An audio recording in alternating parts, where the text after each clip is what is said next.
Hello friends, welcome back to the one new video guys and my YouTube channel guys. Today when we are going to talk about guys Infinix phone setting guys, and today video titles guys, how can we on guys aeroplane mode in Infinix phone device, and when how can we use it. Since you want to on guys your Infinix on guys phone aeroplane mode, so how can you on and when how can you use today friends, I will show you, I will tell you guys. So before starting video friend, first of all go and subscribe the channel guys, click the bell icon, like the video.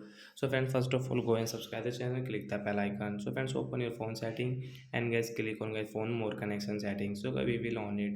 As you can see phone aeroplane mode, so guys we will on. After on guys your phone mobile network and guys your phone call guys, you cannot use guys your phone call setting guys.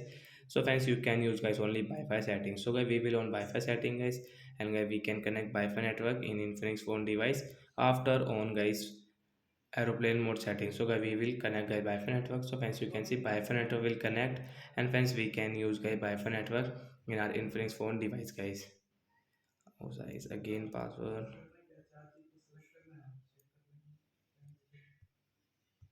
I will enter guys again password, then guys you can see this password. So as you can see Wi-Fi network will connect guys. Now guys we can use it Wi-Fi network guys. So like that guys, you can on and guys you can use guys your Wi-Fi setting in aeroplane mode setting. So bye guys.